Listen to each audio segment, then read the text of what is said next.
Despite economic indicators which show the recovery beginning to slow, the Federal Reserve this week raised interest rates for the first time in almost a decade, lifting the rate ever so slightly from rock bottom levels. The increase doesn't look like a lot, but it will have a direct effect on millions of us. To discuss what it means, we are back with America's Money Answers man, Jordan Goodman. Also, Jim McCarthy is sticking around. He's from Directional Wealth Management.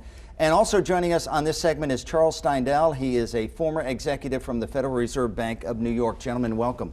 Let's discuss this. Good idea or bad idea? Bad idea. Why? There's too much deflation in the world.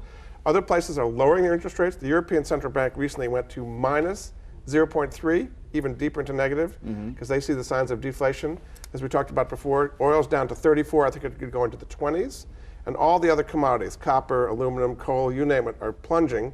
That you don't raise rates when there's deflation in the economy. Supposedly the Fed looked in 1937 and they did the same thing, but they didn't take the lessons. So now, Jim, your clients must like that they're raising rates because they're going to make a little more money. Well, the clients that are living on a fixed income, certainly. And I tend to disagree a little bit with Jonathan in that I think they needed to do it, if not for anything else. Because they took some of the uncertainty out. There's been all this in the market, from my perspective. Right. The uncertainty is almost worse than the reality of the quarter point rate increase. Now, I mean, is it going to impact, home adjustable rate loans for car, autos, and homes? Yeah, it's going to have a little bit of an impact. But historically, our rates are still. I mean, Charles, you could certainly speak to this. Are incredibly low. I mean, so the monetary policy is still exceptionally accommodative. It may not be stimulative, but it's certainly accommodative. But Jonathan's points are valid. The European and internationally rates are going like this, and now our rates are starting to go this way. Right. But I think it's got more to do with they needed to finally get this out of the way. Get it out of the way, and then I'm hoping that they will do a gradual, slow process, not sort of the Greenspan, a quarter point every meeting, which I think would be. Let's talk about that in just a moment. But Jordan, Charles. The interest rate increase was sort of baked into the market. I think investors were waiting for it. They knew it was coming. Janet Yellen indicated weeks ago that it was probably going to happen. And then we had the market go up on the day that it happened and then go down 2 days. What do you make of that? I can't make anything out of it. Moves in the market. You were with the Federal Reserve Bank of New York. Well, that's the point. We did stock market. We didn't try to figure out on a day-to-day basis. But first of all, I want to mention I'm also connected to Ramapo College, not the Fed. I want to get that across. Okay. The major thing is, if the Fed hadn't set all this expectation of rates and why they would raise rates, you need the economy at relatively close to full employment, which it is, and inflation is creeping up very slowly in the U.S. So there was a reason, and they had advertised that they would have lost a lot of credibility if they hadn't raised rates. If you had a say in it, would you have done the same thing?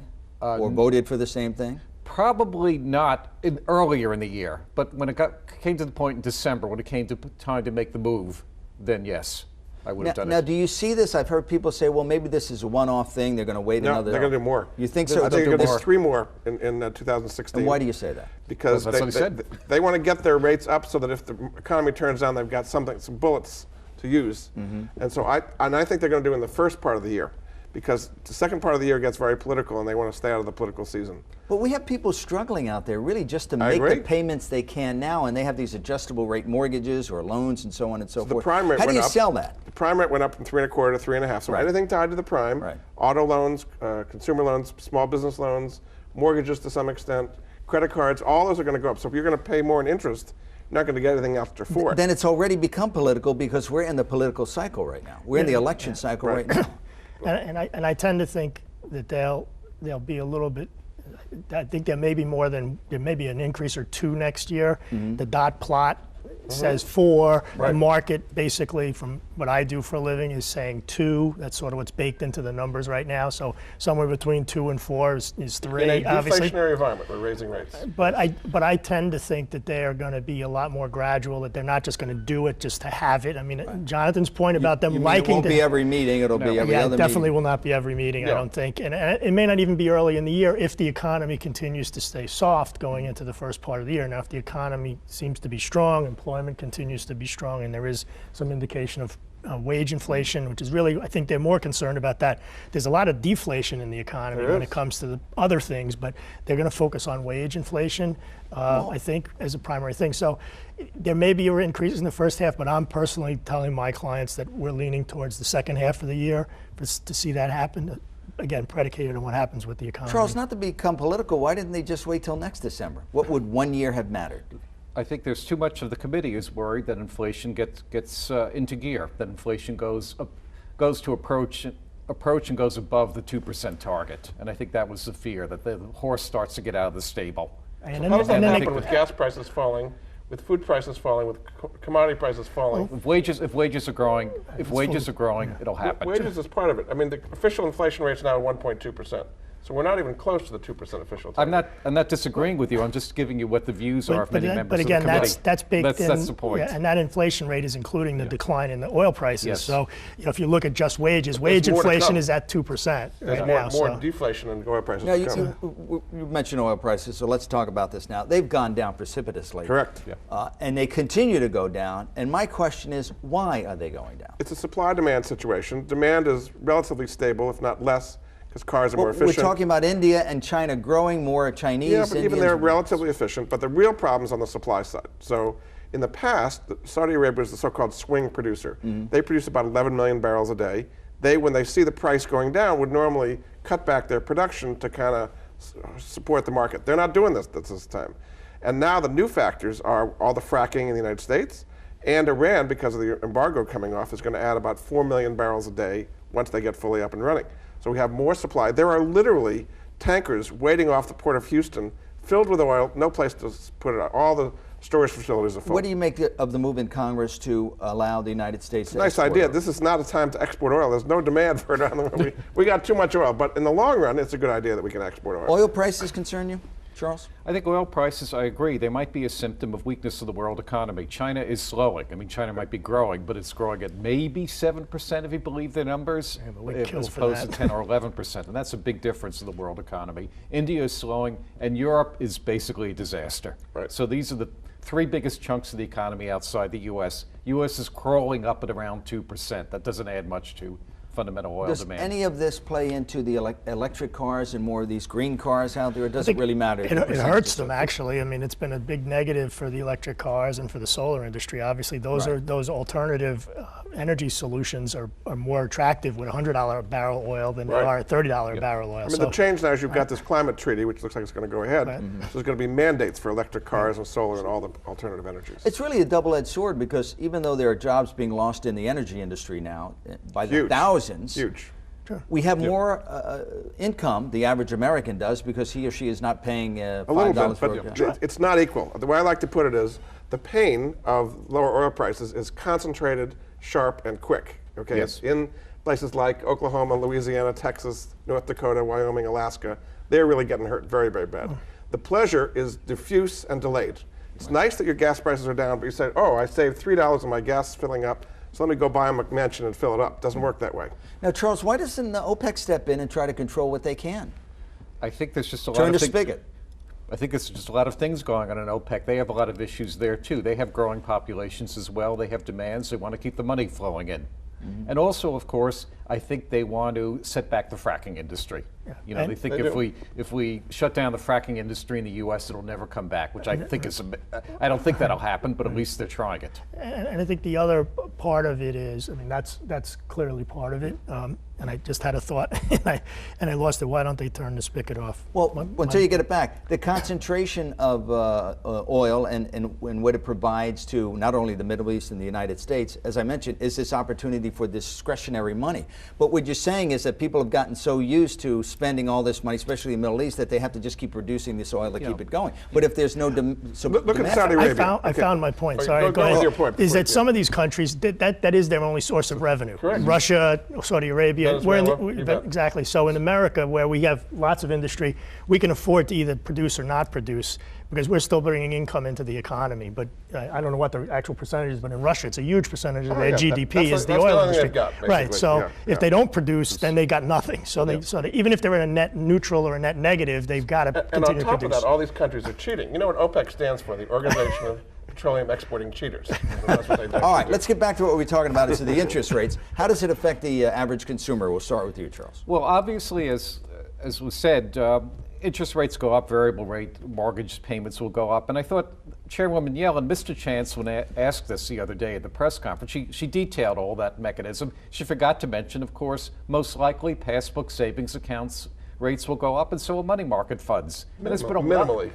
They're not going to go up as much as 25 the basis interest points rates. or I so. agree with you on that. And there's been a lot of political pressure on the Fed for that. There was a rather notorious incident a few weeks ago where Ralph Nader sent her a letter openly and said she should ask her husband what to think about this, because but this is what's happening though, because people are not going to earn as much on their savings accounts and passbook and so on, and they're going to be paying more. The banks' profit margins are going to be widening, and who is the constituency for the Fed? The banks. Okay, so the banks have been pushing for higher interest rates because they want their interest. So what going up. you're telling me now, from what I'm hearing here, is the consumer is going to get it. They're going to continue to earn almost nothing, and they're going to pay more. Correct. So it benefits the banks and so on, Correct. and not so much Mr. and Mrs. John Q. Public who Exactly. live somewhere in Des Moines. And that's the or- constituency of the Fed, is the banks. So knowing that, and of course the Fed members must have known this, why would they do that, knowing that people are still struggling out there?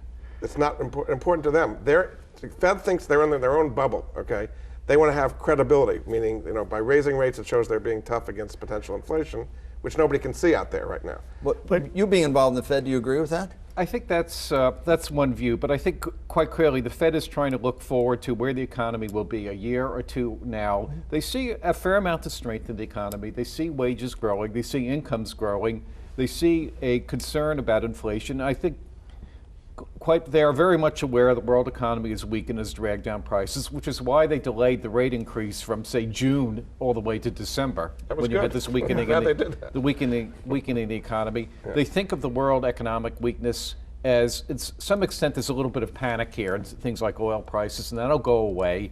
The dollar will weaken a little. The dollar should soften a little, and they would see a little more inflation show up. If our interest rates go up and other currencies are going down, our dollar's going to get stronger. It doesn't work. If it worked that simply, believe me, a lot of things would be easier in this world. I'm in the camp that I think it was smart for them to do something, not only for their credibility, but also because, again, if they do lose track, which historically has been the Fed's problem of raising rates, then they have to really jam on the brakes. So I see this as like a little soft tap on the brakes to sort of ease the momentum, and hopefully that's what it is, and they can let the.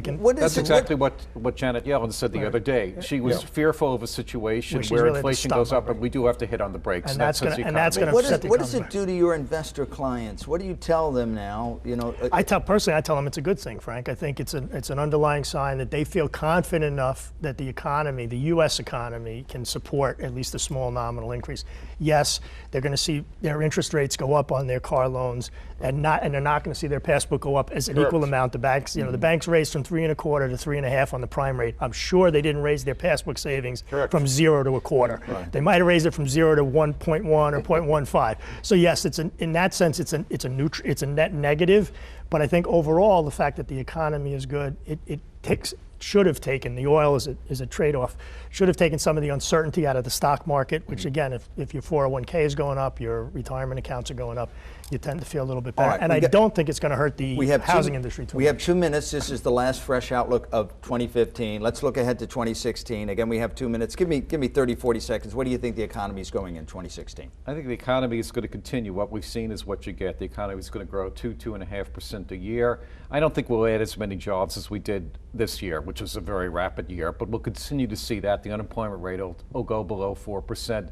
Inflation, I think, is probably going to stay close to current levels. You think unemployment will go below 4%? I mean, below 5%. 5%. I'm sorry. Into the fours. All right. How about 5%. I would agree. I think the employment situation is stabilized. I don't think we're going to see a lot of job growth. You're really on the front lines of this, too, because people come in and they see you. Oh, yeah. I mean, I'm talking to my 50-year-old clients. Those are the people that are either in their jobs and trying to make decisions about their future. Right. So, and I've also got 20-something-year-olds as kids, and some of my clients' kids are coming out of college and going into jobs. So you think the job market will stabilize a little bit? I think it'll be fairly stable. I don't think we're growing more than 2.5%. I think interest rates will probably on the 10-year stay somewhere in the mid-2s to maybe get up to close to 3%. So I think the economy is going to be weaker than that. I think it's going to be slower. I thought you'd be contrary because we've talked about it. All the signs of deflation we talked about mean the economy weakens, not only for the prices, but the people producing those commodities, the oil workers and so on.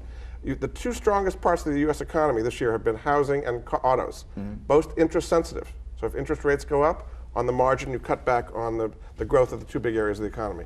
The commodity sector is in deflation, so I think you're going to have a weaker economy, and the Fed raising rates even more is going to make it even weaker. Well, I don't know if you heard about this, but Star Wars came out. Yes, and that's going to boost the economy. That's the next segment. That's the next segment. When we come back, what it means to be a super fan, an explanation when Fresh Outlook continues.